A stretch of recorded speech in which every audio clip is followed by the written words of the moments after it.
আমাদের নিজস্ব কর্ম পরিকল্পনা আছে, যার মাধ্যমে তার রাজনৈতিক কর্মীকে প্রশিক্ষণ দেওয়া হয়। রাজনীতি ওপেনই করা উচিত। জামাত ইসলামীকে তো আপনি চেনেন, ছাত্র শিবিরকে আমরা চেনেন, আমরা কখনো গোপন ছিলাম না। আমরা ইভেন এই আওয়ামী দুঃশাসনে যখন আমাদের ব্যাপারে জিরো টলারেন্স ছিল, দেখা মাত্র গুলির নির্দেশ। তো সেলিম ভাই, যে প্রশ্নগুলো এসেছিল সেটি হচ্ছে যে ঢাকা বিশ্ববিদ্যালয়ের ক্ষেত্রে এই যে আপনারা আপনাদের ছাত্র সংগঠন আপনাদের রাজনীতি করছে, তারা এতদিন কেন অপ্রকাশ্যে ছিল, এই বিষয়টি আপনার কাছ থেকে জানতে চাই। আচ্ছা, প্রথম আমি 2-3টা প্রশ্নের উত্তর দিতে হবে। প্রথম হলো, জামাত ইসলামী একটা ট্রান্সপারেন্ট অর্গানাইজেশন। জামাত ইসলামের কোনো কাজ গোপন নাই। জামাতের সব কর্মসূচি, জামাতের স্থায়ী কর্মসূচি আছে 4টা, সেটাও জামাতের গঠনতন্ত্রে পরিষ্কার দেওয়া আছে। জামাত যে রাজনীতি করতেছে বাংলাদেশে, জামাতের রাজনীতির মূল কথা হচ্ছে আমরা এই বাংলাদেশটাকে এমন একটা বাংলাদেশ করতে চাই যেটা হবে একটা কল্যাণ রাষ্ট্র, এবং আমরা সেই কল্যাণ রাষ্ট্র করতে চাই মূলত আল্লাহর দিয়ে যে বিধিবিধান আছে। একজন মুসলমান হিসেবে আমাদের সবার জানার কথা যে আল্লাহ আমাদের জন্য বিধান দিয়ে দিয়েছে। এই দুনিয়া কিভাবে আমরা পরিচালনা করব, প্রত্যেকটা বিষয়ে আল্লাহ বিধান দিয়ে দিয়েছে। নামাজের জন্য যেমন বিধান আছে, রোজার জন্য যেমন বিধান আছে, হজের জন্য আছে, তেমনি রাষ্ট্র পরিচালনার জন্য কিন্তু নিয়ম দেওয়া আছে, কোন আইনে আপনি রাষ্ট্র চালাইবেন। তা আল্লাহর আইনের ভিত্তিতে এবং রাসূলুল্লাহর সুন্নাহর ভিত্তিতে আমরা একটা রাষ্ট্র চাই। এটা হলো আমাদের স্থায়ী কর্মসূচি। আর আমাদের এই যে বিভিন্ন সময় এই সরকার আসার পরে আমরা দাবি করেছি যে চাঁদাবাজদেরকে গ্রেপ্তার করতে হবে, সন্ত্রাসীদেরকে গ্রেপ্তার করতে হবে। আমরা দাবি করেছি যে নির্বাচনের সংস্কার করতে হবে, নির্বাচন কমিশন গঠন করতে হবে।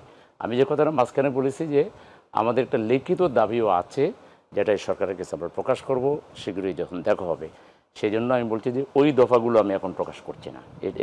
ওটা বুঝতে উনি হয়তো একটু মনে করছেন যে আমাদের কর্মসূচিগুলো আমরা হাইড করতেছি, তা না, আমাদের কর্মসূচি ওপেন, উনিও জানেন।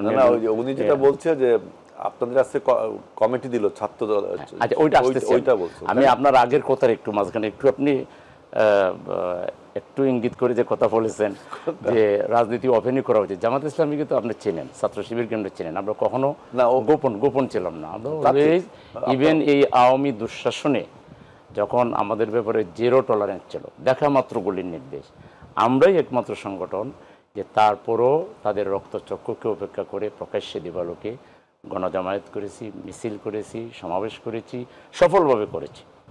পুলিশের 28 অক্টোবরও করেছেন, 28 অক্টোবরেও করেছি। আমাদের যখন মারা তখন আপনি 28 অক্টোবরেও আমাদেরকে বলেছিল যে এখানে কোনোভাবে করতে দিবে না।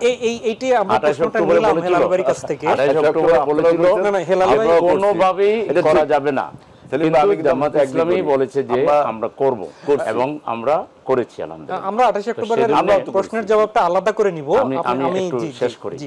তো সেই জন্য জামাত ইসলামীর সকল বক্তব্য, জামাত যেটা চায় যে বাংলাদেশকে একটা কল্যাণ রাষ্ট্রে পরিণত করতে চায়, এবং সেটা আমরা কিসের ভিত্তিতে করতে চাই সেটাও আমরা বললাম। 2 নম্বর হলো জামাত ইসলামী এই সমাজের যে দারিদ্রতা আছে, অভাব অনটন আছে, কর্মসংস্থানের অভাব আছে, এখানে পিছিয়ে পড়া জনগোষ্ঠীর সংখ্যা বিরাট, তাদের জন্য সার্বক্ষণিক তার 12 মাস জামাত ইসলামী তাদের সহযোগিতায় কাজ করে, আত্মকর্মসংস্থান সৃষ্টিতে, মানুষের স্বাস্থ্য সেবায়, তারপরে মানুষের প্রকৃত দিন এবং দুনিয়া উভয়ের সমন্বয়ে একজন চরিত্রবান মানুষ বানাবার জন্য জামাতের নিজস্ব, এটাকে একটা শিক্ষা প্রতিষ্ঠান বলতে পারেন, যে আমাদের এখানে রেগুলার একটা মানুষকে শেখানোর একটা ব্যবস্থা আছে। জামাতের নিজস্ব কর্ম পরিকল্পনা আছে, যার মাধ্যমে তার রাজনৈতিক কর্মীকে প্রশিক্ষণ দেওয়া হয়। প্রশিক্ষণের মাধ্যমে যোগ্য নাগরিক হিসেবে, দেশ গড়ার নাগরিক হিসেবে, দেশের নেতৃত্ব দেওয়ার উপযোগী নাগরিক হিসেবে জামাত ইসলামী কাজ করে। তো জামাত ইসলামের কর্মসূচিগুলো ওপেন, ভেরি ওপেন, আমরা সেভাবে কাজ করছি আলহামদুলিল্লাহ। 2 নম্বর আপনি যেটা বলেছেন যে বিএনপি জামাতের সম্পর্কের কথা, কখনো মানে আপনি বলতেছেন যে কখনো একসাথে করেছেন, কখনো সেপারেট প্ল্যাটফর্ম থেকে করেছেন, এটাই হয় রাজনীতিতে, এগুলো হওয়াটা কোনো ব্যাপার না। হয়তো যখন প্রয়োজন হয়েছে একসাথে হয়েছে, কখনো সেপারেট হয়েছে, সেটা আছে। এখন ঢাকা বিশ্ববিদ্যালয়ে যে কমিটি হয়েছে বা শিবির, এই মুহূর্তে আপনাদের মধ্যে কি ঢাকা বিশ্ববিদ্যালয়ে কোনো টানাপোড়েন আছে? যে বিএনপি জামাতের টানাপোড়েন কি হচ্ছে? আমি দেখি না কোনো টানাপোড়েন হলে আমি আর হেলাল ভাই বসে আলোচনা করতেছি, তাহলে তো উনি আসার কথা ছিল না, অথবা আমি আসার কথা ছিল না। আমরা তো আগে জেনেই আসছি যে উনি আসবেন, আমি জানি, আমি আসবো, উনি জানেন। তো আমাদের টানাপোড়েন তো এখানে দেখা যাচ্ছে না।